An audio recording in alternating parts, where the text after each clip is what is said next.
Recently, when I was talking to one of my friend who is an interior designer working in another country, he was mentioning that he was doing freelancing projects because he couldn't uh, cover the expenses of starting a own company and doing because of the legal issues. So he was doing freelancing project, but he was doing great, and I know personally he can do best. He is good at his design, and he's having the capability of bringing that design into reality. But he was mentioning I quit that and I went and joined in my previous company, which he hated before and left. He joined again because of avoiding the late payments. Because he want to avoid this late payments. Because of the late payments, he cannot manage his finance at home, and it gives more stress. And with the work, he is overwhelmed. So let's discuss about this, how to avoid this late payment, and this with one strategy you can build your business to another level. So if you are tired of chasing the clients, that's tiring, right? For payments, here's how you should ensure you get paid on time. So it is not just talking, right? It is possible, and I have done it. So late payment disrupt the business cash flow and create stress. That I have done, and in my past, I've gone through, and I have with my friend. It's just one example. That's the frequently I listen. People say when I speak to the designers or business owners. So, what is the solution for this? Let's discuss about the solution. Use the contract with clear payment schedule. This is the tagline, like use contract with clear payment schedules. It's easy to say, right? Everybody go through a contract as an interior designer, freelancer, or the business owner. Yes, everybody have contract, and everybody go through the contract. The client understand the contract, and uh, as a business owner, you have the contract. But why still you can't collect the payment?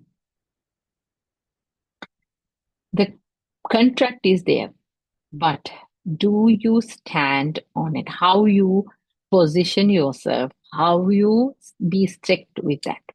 When the client don't respect your contract, when the client is not signing the contract, first of all, like postponing, okay, well, let's start working and later we don't start the project. If the client is not respecting the contract, it's very easy. You will have many other issues with the client as well. Be clear on the contract, first sign the contract, and be firm on the contract. You also, when you deliver things, you stick to the contract. Uh, you can go above the contract with mutual understanding with the client. It's a different thing, but certain things you have to follow the contract. When you follow the contract, the client also respect you and your contract. And when the the client uh, don't agree with something, like mostly like when you are reviewing, or mm, when you like you mostly what interior designers do is they say okay for everything. When the client changes materials, you say okay, and you the time you spend. Okay, you can do in your contract, you maybe mention two revisions, but you do more than that. Maybe you can talk to the client and do one more, but for that you have to charge. So when you say, the moment you say, okay, we can go with that, but this is the charge. The client will agree with the one, or you can send that part of the contract to the client and they will understand. So if the client doesn't understand, you can stop from there. You don't be greedy. It's much more easier to stop there instead of doing the whole project, putting your time, putting your effort, everything, and you lose the money, right? So you keep a permanent payment term system. So it differs designer to designer, area to area, but generally, universally, it works like this. You require 50% upfront and 30% in the mid project and 20% before the final delivery. Here's one, this is how we work, but here's one quick tip. It's not a tip, it's an experience I want to share. One of my friend, a friend, a colleague who I work with, they grew, uh, I don't have words, they grew within 5 years exponentially. And I asked them, what is the secret? The secret is the last 20% before final delivery is very difficult to get it. Because when you come to interior design, it's not a product, right? So if especially if it is residential project and you already started doing that and they know very well that you will finish and you have to finish. You have a system and you are going to finish it. So you can't take the things. If you are removing and taking the things, it's going to cost you more. So what you do is you just, when the client don't pay, you just leave it, because and they find faults in you.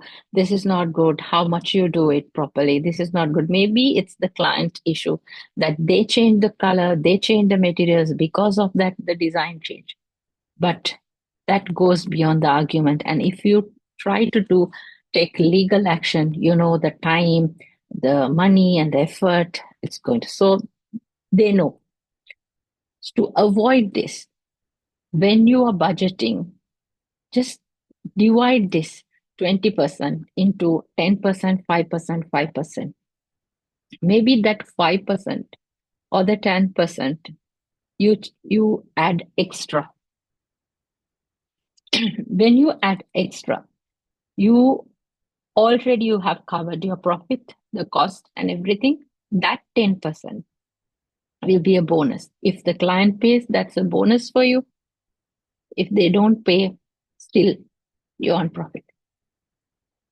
So what happen is you don't lose. You don't lose. And if the client pays that 10%, you feel happy, you got a bonus with the appreciation. You can gift something to them, or you can waive something out of that according to, like, there's 5% or 10%, it's more than what you expected.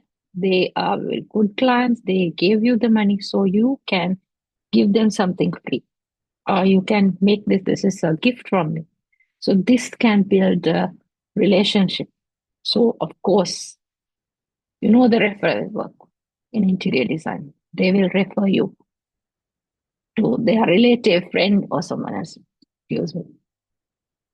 So what is the action step? You are not these valuable things with my experience I wanted to share with you. So take action. Update your contract with clear payment terms today. Go and update your contract with clear payments term today. And when you update your contract, I just wanted to say, keep your contract open. Just keep it. If you are doing the contract in a PowerPoint or document or whatever, adjust and update according to the client, not just one fits all. Okay. Until we meet in the next episode, take care.